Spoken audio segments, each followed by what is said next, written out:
ಯಾವ age group ಇಂದ gym ಅನ್ನ ಶುರು ಮಾಡಿದ್ರೆ ಒಳ್ಳೆಯದು? ಅತಿಯಾದ ಒಂದು ಜಿಮ್ ಅನ್ನು ಮಾಡಿ ನಾವು ಶೇಪ್ಗೆ ಜಾಸ್ತಿ ಇಂಪಾರ್ಟೆನ್ಸ್ ಕೊಡ್ತಾ ಇದ್ದೀವಿ. ಎಕ್ಸ್ಟರ್ನಲ್ ಅಪಿಯರೆನ್ಸ್ ಕಾಣಿಸ್ಬೇಕು. ಪ್ರೋಸೆಸ್ ಫುಡ್ಸ್, ಸ್ಯಾಚುರೇಟೆಡ್ ಫ್ಯಾಟ್ ಇರುವಂತಹ ಆಹಾರ ಕಳೆದ ಒಂದು 2 decades ಅಲ್ಲಿ ನೋಡಿದ್ರೆ ಆಲ್ಮೋಸ್ಟ್ 300-400% ಇನ್ಕ್ರೀಸ್ ಆಗಿದೆ. ಎಕ್ಸ್ಟ್ರೀಮ್ ಟೈಪ್ಸ್ ಆಫ್ ವೇಟ್ಸ್ ಮಾಡುವಂತಹದ್ದು, ಎಕ್ಸ್ಟ್ರೀಮ್ ಎಕ್ಸರ್ಸೈಸಸ್ ಅಷ್ಟು ಒಳ್ಳೆಯದು. ಜಿಮ್ ಇಂದ ಹೊರಗೆ ಬಂದಿದ ತಕ್ಷಣ ಕೊಲಾಪ್ಸ್ ಆಗಿರುವಂತಹ ವಿಷಯಗಳನ್ನ ಕೇಳಿದ್ರು. ಇವಾಗಿನ ಮಕ್ಕಳು ಜಂಕ್ ಫುಡ್ಸ್ ಅಂಡ್ ಪೇರೆಂಟ್ಸ್ ಗಳಿಗೆ ಈ ಒಂದು ಮೆಸೇಜ್ ಚೈಲ್ಡ್ಹುಡ್ ಅಲ್ಲೇ ಹೆಲ್ತಿ ಹ್ಯಾಬಿಟ್ಸ್ ಇನ್ಸ್ಟಾಲ್ ಮಾಡೋದು, ಇದನ್ನ ಸುಲಭವಾಗಿ ತಡೆಗಟ್ಟಬಹುದು. ಎಲ್ರಿಗೂ ನಮಸ್ಕಾರ. ಪ್ರತಿದಿನ ಬೆಳಗ್ಗೆ ಎದ್ದು ಸಾಕು ಜಿಮ್ ಟೈಮ್ ಆಯ್ತು ಅನ್ನೋದೇ ಜಾಸ್ತಿ. ಜಿಮ್ ಹೋದ್ರೆ ಮಾತ್ರ ಬಾಡಿ ಚೆನ್ನಾಗಿರುತ್ತೆ, ಬಾಡಿ ನೋಡ್ಲಿಕ್ಕೆ ಸೂಪರ್ವಾಗಿರುತ್ತೆ ಅನ್ನೋ ಒಂದು ಕಾನ್ಸೆಪ್ಟ್ ಇವತ್ತಿನ ಯೋಜನೆ ಆಗಿರುತ್ತೆ. ಇವನ್ ಚಿಕ್ಕ ಏಜ್ ಇಂದಲೂ ಕೂಡ ಇವತ್ತು ಜಿಮ್ ಹೋಗುವ ಸಂಖ್ಯೆ ಜಾಸ್ತಿ ಆಗ್ತಾರೆ. ಹಾಗಾದ್ರೆ ಈ ಜಿಮ್ ಹೋಗುವವರಿಗೆ ಮುನ್ನೆಚ್ಚರಿಕಾ ಕ್ರಮಗಳು ಹೇಗಿರ್ಬೇಕು, ಜಿಮ್ ಹೋಗುದು ಯಾವ ಏಜ್ ಇಂದ ಒಳ್ಳೆಯದು, ಈ ವಿಷಯವನ್ನ ತಿಳಿಸ್ಕೊಡ್ಲಿಕ್ಕೆ ಇವತ್ತು ಮಣಿಪಾಲ್ ಹಾಸ್ಪಿಟಲ್ ನ HOD ಆದಂತಹ ಶ್ರೀಯುತ ಡಾಕ್ಟರ್ ಶ್ರೀ ಕೇಶವಮೂರ್ತಿ ಸರ್ ಇವತ್ತು ಕಾರ್ಯಕ್ರಮಕ್ಕೆ ಸ್ವಾಗತ.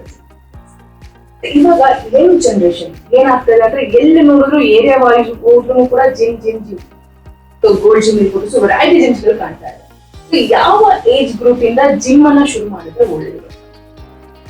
ಒಂದು ಒಳ್ಳೆಯ ಬದಲಾವಣೆ ಅಂತಾನೆ ಹೇಳ್ಬೋದು. ಯಾಕಂದ್ರೆ ಹೆಲ್ತ್ ಅವೇರ್ನೆಸ್ ಇಂಪ್ರೂವ್ ಆಗ್ತಾ ಇದೆ. ನಾವು ಎಕ್ಸರ್ಸೈಸ್ ಮಾಡಬೇಕು, ಆಕ್ಟಿವ್ ಆಗಿರ್ಬೇಕು, ಬಾಡಿ ಶೇಪ್ ಅನ್ನ ನಾವು ಮೇಂಟೈನ್ ಮಾಡ್ಕೋಬೇಕು ಅನ್ನೋ ಒಂದು ಹೆದರಿಕೆ ಜನರಲ್ಲಿ ಬರ್ತಾ ಇದೆ.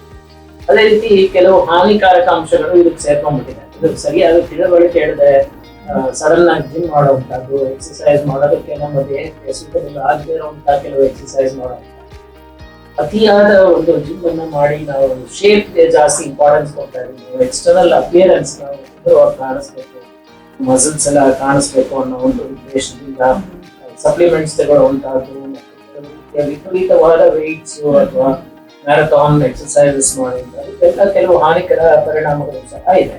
ಅದರಿಂದ ಕಾರ್ಡಿಯಾಲಜಿಸ್ಟ್ ನಾನು ಹೇಳೋದೇನೆಂದ್ರೆ ಅತಿ ಮುಖ್ಯವಾಗಿ ಕೆಲವು ಮುನ್ನೆಚ್ಚರಿಕೆ ಕ್ರಮಗಳನ್ನ ವಹಿಸಬೇಕು.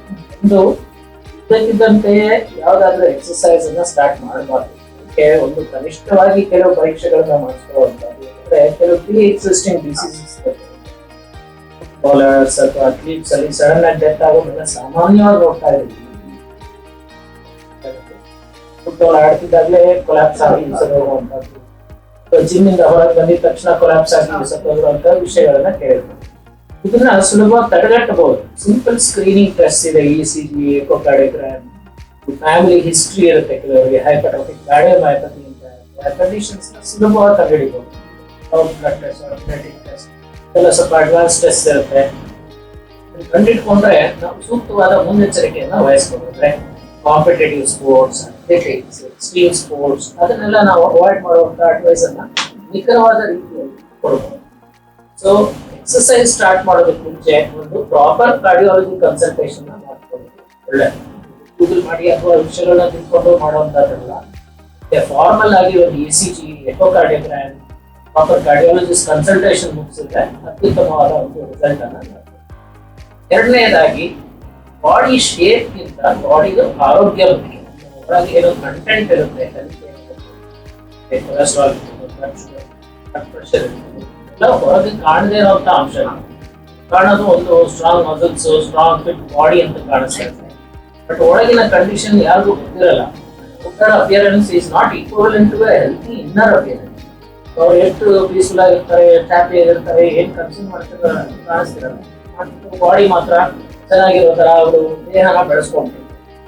ಇದು ಅಷ್ಟು ಹೊರಗಿನ ಅಪಿಯರೆನ್ಸ್ ಅಷ್ಟು ಮುಖ್ಯ ಅಲ್ಲ. ಆಸ್ ಎ ಡಾಕ್ಟರ್ ನಿಮಗೆ ಸೋಷಿಯಲ್ ಮೀಡಿಯಾ ಕಾಣಿಸ್ಕೊಳ್ಳೋದಕ್ಕೆ, ಅಪ್ರಿಶಿಯೇಟ್ ಮಾಡೋದಕ್ಕೆ ಹೊರತು health, heart health, body health is very important. ಕೆಲವು ಪ್ಯಾರಾಮೀಟರ್ಸ್ ಇರುತ್ತೆ, ಬ್ಲಡ್ ಶುಗರ್, ಪ್ರೆಷರ್ ಇರ್ಬೋದು. ಎಸ್ಪೆಷಲಿ ಫ್ಯಾಮಿಲಿ ಹಿಸ್ಟ್ರಿ ಇರುವಂತಹ ವ್ಯಕ್ತಿಗಳಿಗೆ ತುಂಬಾ ಇಂಪಾರ್ಟೆಂಟ್. ಪರೀಕ್ಷೆಗಳನ್ನ ಮಾಡಿಸ್ಕೊಂಡು ಅವ್ರ ಹೆಲ್ತ್ ಯಾವ ರೀತಿ ಪರಿಸ್ಥಿತಿ ಇದೆ ಅನ್ನೋದನ್ನು ಖಚಿತಪಡಿಸ್ಕೊಂಡು ಅವರು. ಎರಡನೇದಾಗಿ ಸಪ್ಲಿಮೆಂಟ್ಸ್ ಬಗ್ಗೆ ತುಂಬಾನೇ ಮೀಡಿಯಾದಲ್ಲಿ ಹೈಪ್ ಇದೆ. ಪ್ರೋಟೀನ್ ತಗೋಬೇಕು, ಏ ಪ್ರೋಟೀನ್, ಹರ್ಬಲ್ ಲೈಫ್ ತಗೊಂಡ್ರೆ ವೇಟ್ ಕಡಿಮೆ ಆಗುತ್ತೆ, ಎಲ್ಲ ಚೆನ್ನಾಗಿ ಬೆಳೆಯುತ್ತೆ. ಅತ್ಯಂತ ದುಷ್ಪರಿಣಾಮ ಇದರಿಂದ ಇರುತ್ತೆ. ಸಾಮಾನ್ಯವಾದ ಒಂದು ಅಡ್ವೈಸ್ ಏನಂದ್ರೆ ಹೆಲ್ತಿ ಬ್ಯಾಲೆನ್ಸ್ ಡಯಟ್ ಫಾಲೋ ಮಾಡೋದು. ಆಮೇಲೆ ಡಯಟಿಷಿಯನ್ ಪ್ರೋಟೀನ್, ಇಷ್ಟು ಕಾರ್ಬೋಹೈಡ್ರೇಟ್, ಫ್ಯಾಟ್ ಅಂತ ನ್ಯಾಚುರಲ್ ಫುಡ್ಸ್ ಮೂಲಕ ಅದನ್ನು ಫಾಲೋ ಮಾಡಿದ್ರೆ ಅತ್ಯುತ್ತಮವಾದ results. Avoiding animal protein, avoiding process foods, avoiding supplement extremely important. ಈಗಿನ ಮಾಡರ್ನ್ ಎರಾಲಿ ಯಾವ ರೀತಿ ಸಪ್ಲಿಮೆಂಟ್ಸ್ ಬರ್ತಿದೆ ಅಂದ್ರೆ ಅದರ ಕಂಟೆಂಟ್ ಸರಿಯಾಗಿ ಡಿಸ್ಕ್ಲೋಸ್ ಆಗಿರಲ್ಲ. ಹೆವಿ ಮೆಟಲ್ ಕಂಟೆಂಟ್ ಇದೆಯಾ, ಯಾವ ಕಾಯಿಲೆ ಅದರಿಂದ ಬರ್ತಿದೆ ಅಂತ ನಮಗೂ ಸಹ ಕಂಡುಹಿಡಿಯೋದಕ್ಕೆ ತುಂಬಾ ತೊಂದರೆ ಆಗಿದೆ.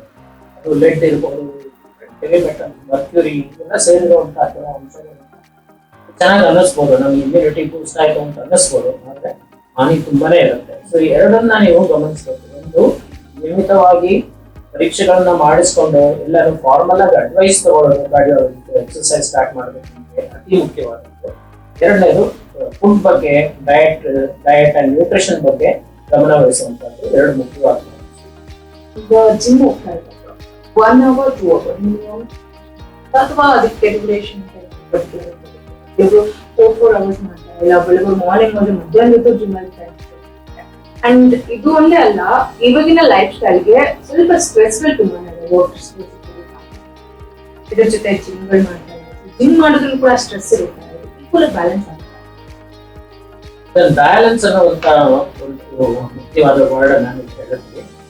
ಎಲ್ಲದರಲ್ಲೂ ಯಾವುದೇ ಇದರಲ್ಲೂ ನಾವು ಮಾಡಿದ್ರೆ ಲೈಫ್ ಅಲ್ಲಿ ವಿಪರೀತ ಇರಬಾರ್ದು. ವಿಪರೀತವಾಗಿ ಎಕ್ಸರ್ಸೈಸ್ ಮಾಡೋದು ಯಾವುದೇ ಅದು ಹಾನಿಕರ. ನಮ್ಗೆ ಹಾರ್ಟ್ ಹೆಲ್ತ್ಗೆ ಎಸೆನ್ಷಿಯಲಿ ಅಷ್ಟು ಎಕ್ಸ್ಟ್ರೀಮ್ ಟೈಪ್ ಆಫ್ ಎಕ್ಸರ್ಸೈಸ್ ಬೇಕಾಗಿದೆ. About 45 minutes of brisk exercise at least 5 days in a week, like brisk walking or a cardio workout or cycling or aerobic exercises ಇದು ಬೆನಿಫಿಷಿಯಲ್. ಅದಕ್ಕಿಂತ ಅತಿ ಹೆಚ್ಚಾಗಿ ಕೆಲವರಿಗೆ ಮಸಲ್ಸ್ ಇಲ್ಲ, ನಾವು muscle ಇದನ್ನ ಮೇಂಟೈನ್ ಮಾಡಬೇಕು ಅಂದ್ರೆ some kind of light weights ಮಾಡ್ಬೋದು, 1 day or 2 days. So a mixture of exercises like brisk walking or aerobics or 1 or 2 days light exercise training is good. Extreme types of weights ಮಾಡುವಂತದ್ದು, extreme exercises ಅಷ್ಟು ಒಳ್ಳೆಯದಲ್ಲ. Wear and tear ಜಾಸ್ತಿ ಆಗುತ್ತೆ. ಇದಾಗ್ತಾ ಆಗ್ತಾ ಅದು joint pains ಆಗ್ತದೆ, pains ಆಗ್ತದೆ. ಈ ರೀತಿ ಎಲ್ಲ ಒಂದು ದುಷ್ಪರಿಣಾಮಗಳು ಹೆಚ್ಚಾಗ್ತವೆ. ಯಾವುದನ್ನೇ ಸಹ ವಿಪರೀತವಾಗಿ ಮಾಡ್ಬೋದು. ಈ ಅಭ್ಯಾಸ ಇದ್ರೆ ಓಕೆ ಸೈಕ್ಲಿಂಗ್ ಮಾಡ್ಬೋದು, ಸೈಕ್ಲಿಂಗ್ಗೆ ಒಂದು ಅಭ್ಯಾಸ. ಹೀಗೆ ಇದನ್ನ ನಾವೇನ್ ಮಾಡ್ಕೊಂಡ್ಬಿಡ್ತೀವಿ, ಕಾಂಪಿಟೇಟಿವ್ ಸ್ಪೋರ್ಟ್ಸ್ ಮತ್ತೆ ರೆಗ್ಯುಲರ್ ಲೈಫ್ ಸ್ಟೈಲ್ ಮಿಕ್ಸ್ ಮಾಡ್ಕೊಂಡ್ಬಿಡ್ತೀವಿ. ನಾವು ಅಥ್ಲೀಟ್ಸ್ ಅಲ್ಲ, we are not train to be athletes. Athletes are train for marathons, for so ಅದನ್ನ ಒಂದು ಸೆಪರೇಟ್ ಆಗಿ ಸೈನ್ಸ್ ಇಟ್ಸೆಲ್ಫ್. ಸಾಮಾನ್ಯವಾಗಿ ಹೆಲ್ತ್ ಮೇಂಟೈನ್ ಮಾಡ್ಕೊಳ್ಳೋದಕ್ಕೆ ನಿಯಮಿತವಾದ balance diet, balance type of exercises ಯಾವ್ದ್ರಿಂದ ಬೆನಿಫಿಷಿಯಲ್ ಆಗುತ್ತೆ ನೋಡ್ಕೊಂಡು, ಏನಾದ್ರು ಯಾವುದೇ ಕಾಯಿಲೆ ಲಕ್ಷಣಗಳಿದ್ರೆ ಅದನ್ನ ಮಾಡಬಾರ್ದು ಅಂತ ಅವಾಯ್ಡ್ ಮಾಡಬೇಕು. ಹೈಪರ್ಟೆನ್ಸಿಸ್, ವೇಟ್ಸ್ ಎಲ್ಲ ಮಾಡಬಾರ್ದು, ರಕ್ತದೊತ್ತಡ ಇನ್ನೂ ಹೆಚ್ಚಾಗುತ್ತೆ.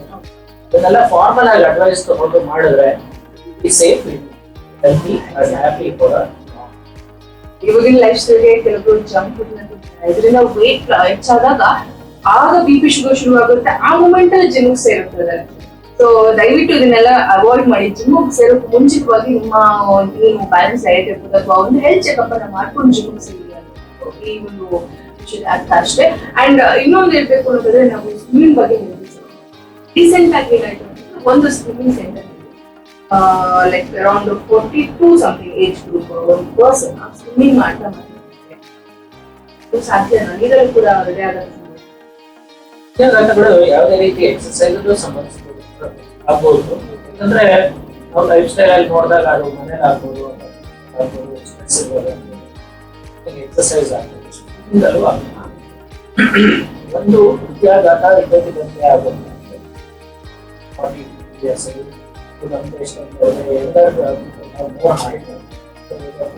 Almost 50% of heart attacks are below age of 50. Active lifestyle ಇರೋರೆಲ್ಲ ಮತ್ತು ಡ್ಯೂರಿಂಗ್ ಎಕ್ಸರ್ಸೈಸ್ ಆಗುವಂತದ್ದು ಕೆಲವು ಅರಿಥ್ಮಿಯಾಸ್ ಅಂತ ಆಗುತ್ತೆ. ಅಂದ್ರೆ ಹೃದಯಾಘಾತ ಆಗ್ತಾ ಇರ್ಬೋದು, ಆದ್ರೆ ಹೃದಯದ ಗತಿಯಲ್ಲಿ ಏರುಪೇರಾಗಿ ಕಾರ್ಡಿಯಾಕ್ ಅರೆಸ್ಟ್ ಆಗಿ ಇಂಥ ಇನ್ಸಿಡೆಂಟ್ ಕೂಡ ಇತ್ತೀಚೆಗೆ ಆಗ್ತಾ ಇದೆ. So peaceful.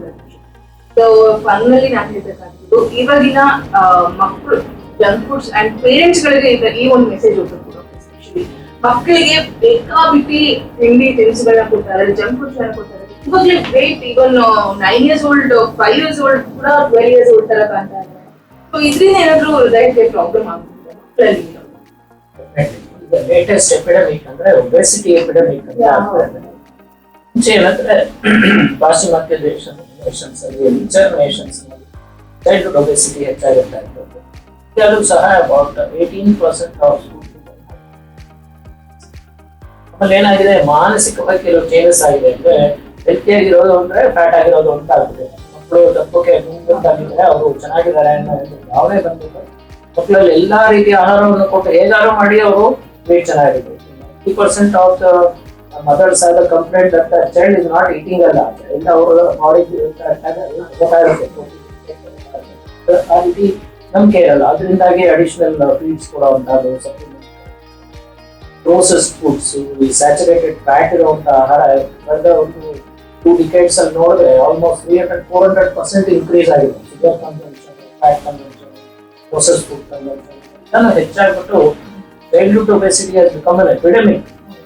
ಒಂದು 10-20 years ಅಲ್ಲಿ ನಾವು ಆ ಚಿಲ್ಡ್ರನ್ ಎಲ್ಲ ಡಯಾಬಿಟಿಕ್ಸ್ ಆಗ್ತಾರೆ, ಹೈಪರ್ಟೆನ್ಸಿವ್ಸ್ ಆಗ್ತಾರೆ, ಅವ್ರಿಗೆ ಹಾರ್ಟ್ ಡಿಸೀಸ್ ಆಗ್ತಾರೆ.